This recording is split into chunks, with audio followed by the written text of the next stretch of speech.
Estamos aqui reunidos novamente, ficamos mais velhos, mais experientes e menos ingênuos. Estamos mais unidos e mais indignados. Nossa união, nossas crenças e nossa esperança nos trouxeram até aqui neste dia.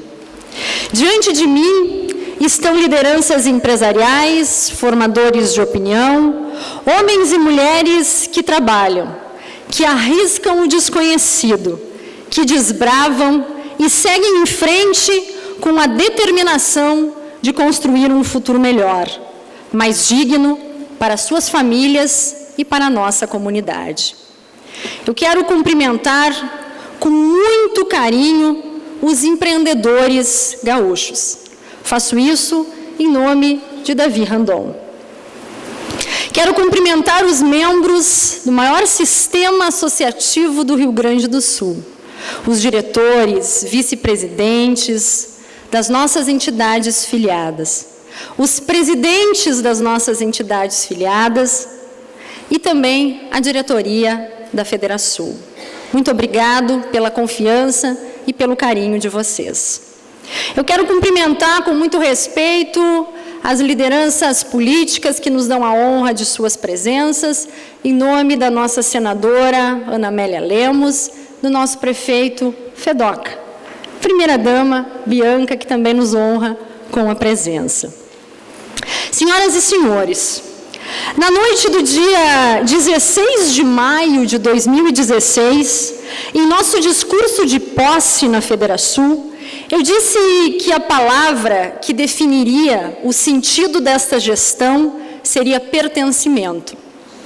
Já no primeiro dia, 17 de maio, durante o Fórum de Líderes, percebemos que para enfrentar a gravidade da crise, precisaríamos engajar milhares de lideranças nas decisões políticas, que tínhamos verdadeiros refúgios de moralidade em centenas de entidades sem fins lucrativos, onde pessoas boas trabalhavam voluntariamente pelo bem comum, e que nestas pessoas estaria a responsabilidade pela mudança.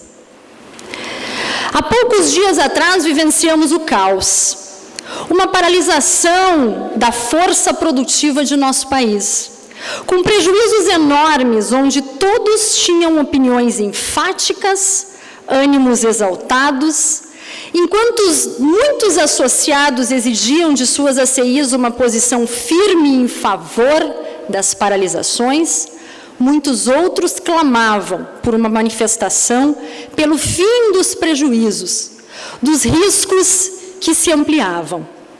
Nossas filiadas pressionavam diariamente por posições favoráveis e contrárias ao movimento. As pessoas agiam como se em 10 dias fosse possível repaginar 15 anos de populismo irresponsável, como se o país tivesse que ser passado a limpo naquela semana, custe o que custasse. Colegas chegaram a se ofender nas redes sociais, amizades abaladas de pessoas que estão do mesmo lado, homens e mulheres de bem que vivem do próprio trabalho, dos próprios negócios, vítimas da corrupção e dos desmandos na gestão pública. Mas nossos adversários não estão entre nós, não fazem parte da classe produtiva. Eles não carregam o país nas costas como nós. O conflito expôs uma nova realidade, uma nova postura. Milhares de lideranças buscando em suas entidades a representação do que acreditam, no sentido parte de um todo. Isto, meus amigos, se chama pertencimento. Enquanto milhares de gaúchos se tornaram meros críticos nas redes sociais, pretendendo se omitir até mesmo nas eleições de outubro, agora temos milhares de empreendedores dispostos a agir em bloco, como uma força coesa nas transformações que o Rio Grande e o Brasil precisam. Falam de intolerância como se nossa indignação com o que está errado fosse o maior dos defeitos. Falam de intolerância como se devêssemos aceitar passivamente empresas que fecham, empregos que se perdem, vidas comprometidas, esperanças que se esvaem. Chega de tolerar a corrupção.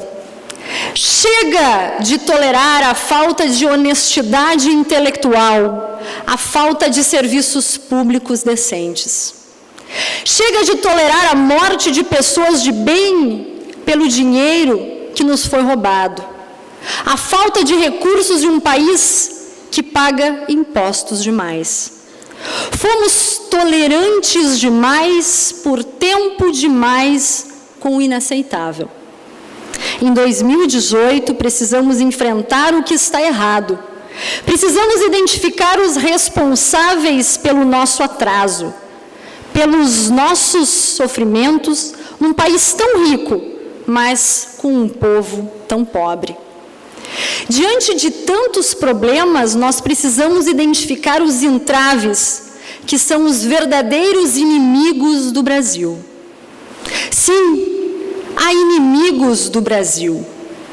Nossa pobreza, insegurança e atraso histórico são resultados de causas determinadas e agentes específicos.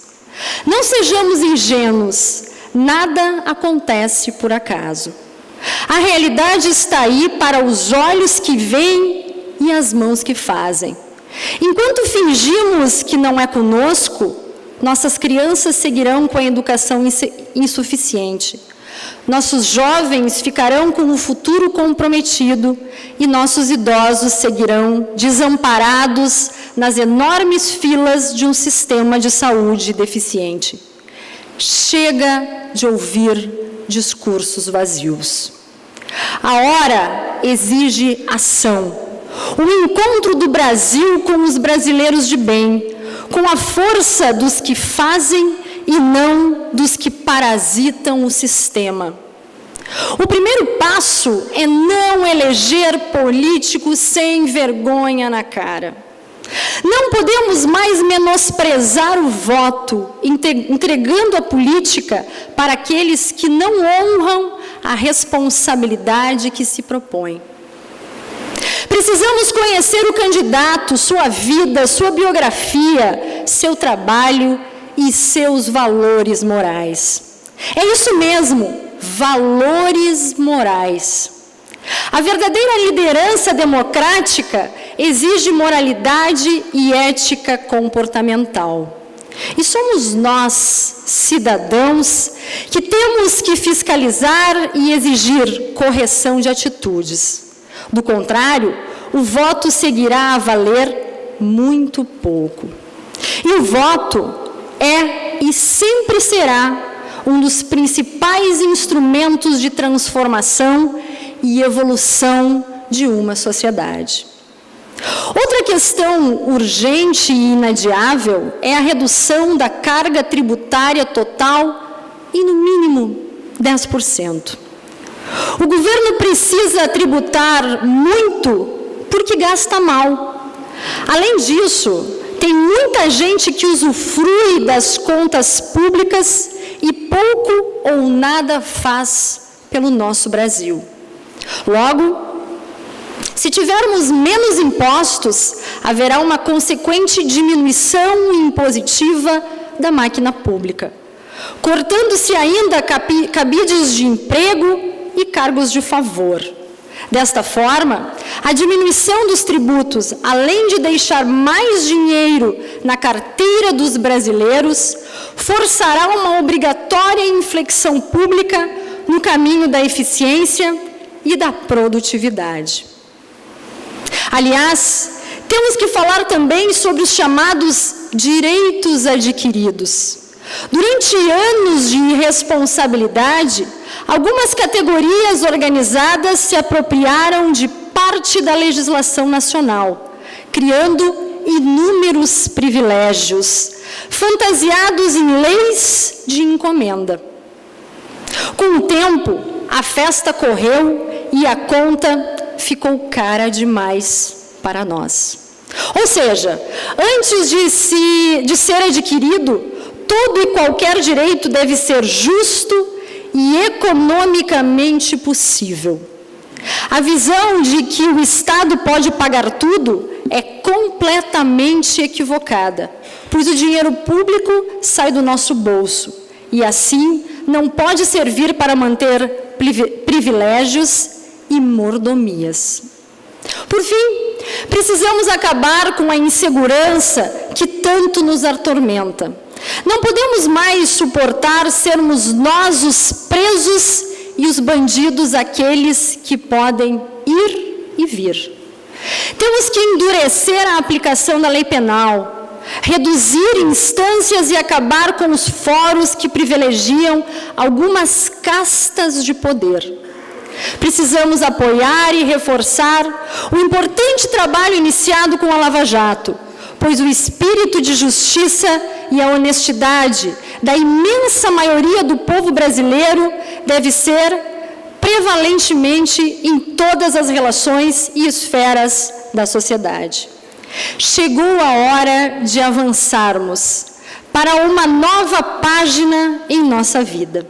Ao invés de divórcios partidários e separações oportunistas, precisamos unir os brasileiros em torno das ideias do progresso, da modernização institucional, da inovação e do crescimento econômico duradouro. Enquanto o ódio de alguns reduz o país, será com o amor verde e amarelo dos brasileiros que faremos juntos, através do trabalho, das ações, do associativismo e do voto, uma grande nação. Se não for possível repaginar o Brasil em 10 dias de caos, que 2018 entre para a história do país como um ano em que homens e mulheres de bem, por 4 meses se sacrificaram, tomaram o futuro em suas mãos, esclarecendo a opinião pública, travando o bom combate contra cada um dos promotores do atraso, resgatando a honradez da vida pública com os valores da classe produtiva. Pertencimento. Pertencemos hoje a um bloco coeso de pessoas que vive do próprio trabalho, dos próprios negócios, irmandadas pelos valores morais da classe produtiva. E temos fé que, se cada um fizer a sua parte, com determinação e patriotismo, reergueremos o nosso país, nosso Estado, nosso orgulho e a nossa dignidade. Que tenhamos muita força, muita coragem para atender a este chamado. Muito obrigada.